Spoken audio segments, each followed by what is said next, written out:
Quando a gente fala sobre disputa entre gigantes da tecnologia, normalmente pensamos em números de vendas, participação do mercado, recursos de hardware e até mesmo sistemas operacionais. Mas existe uma batalha muito menos comentada e que impacta diretamente o dia a dia de milhões de pessoas, a guerra do design de interface. E aqui, acredite se quiser, a Apple já venceu o Google. Para entender essa história, a gente precisa voltar um pouco no tempo. O Google sempre teve uma preocupação em organizar visualmente o Android, que nasceu em 2008 como um sistema aberto e extremamente flexível. Só que essa flexibilidade veio com um problema: a fragmentação. Cada fabricante tem a liberdade para personalizar o sistema, criar seus próprios menus, mudar os ícones e alterar como funcionam certas animações. E embora isso desse identidade às marcas como Samsung, Xiaomi e Motorola, também criava uma experiência muito desigual para o usuário. Em 2014, o Google apresentou uma solução chamada Material Design. A ideia era criar um padrão visual consistente, cores mais vivas, tipografia clara, botões que davam sensação de profundidade e animações suaves. O objetivo era simples: transformar o Android em um sistema moderno e visualmente unificado. Com o tempo, esse conceito evoluiu. Em 2021 chegou o Material U, que mais tarde virou o que conhecemos como Material Expressive 3.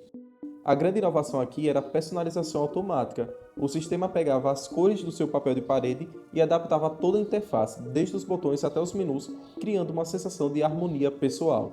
Na teoria, isso era revolucionário. O Android deixava de ser só um sistema operacional e passava a ser quase uma extensão da identidade do usuário.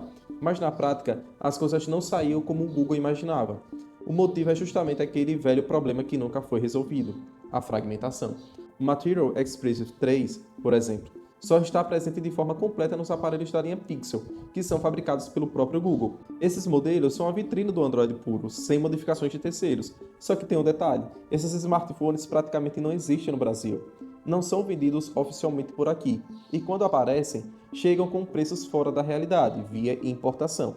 Resultado, a maior parte dos brasileiros nunca chegou a experimentar a verdadeira proposta do Google para o design de interface.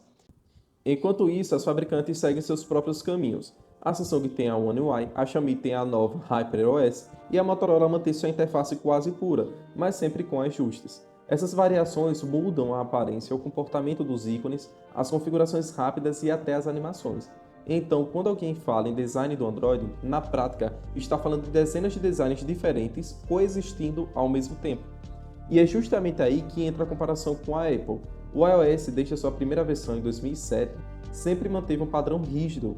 A Apple controla o hardware, controla o software e decide como cada detalhe visual deve aparecer na tela.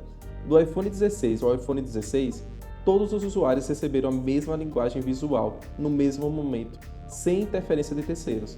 Quando a Apple lança uma atualização de design, ela chega para todos ao mesmo tempo. Isso garante consistência, previsibilidade e, acima de tudo, um ecossistema muito mais coeso. Para os desenvolvedores, essa diferença é enorme.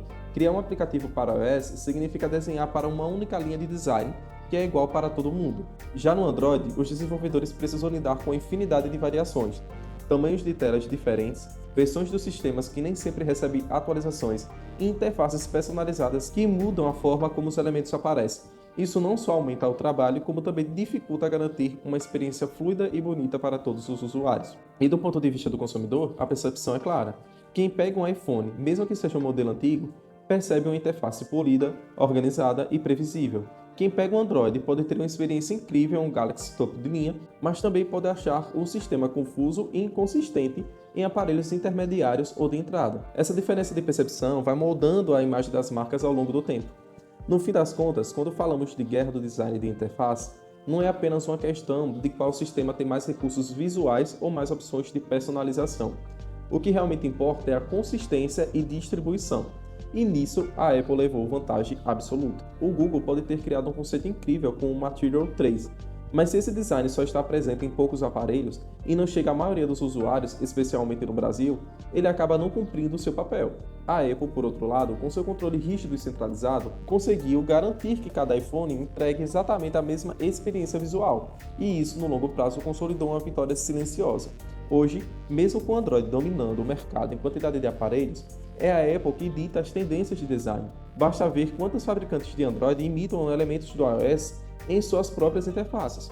No fim, a lição que fica é clara: tecnologia sozinha não vence batalhas. O que faz a diferença é a capacidade de entregar essa tecnologia de forma consistente para o usuário final.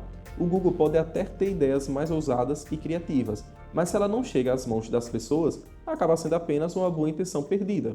E agora eu quero saber a sua opinião. Você prefere a consistência do iOS ou a liberdade do Android? Acha que o Material You ainda tem chance de virar o jogo no futuro? Ou a Apple já ganhou essa disputa de vez? Deixe seu comentário porque esse é um debate que ainda promete render muito.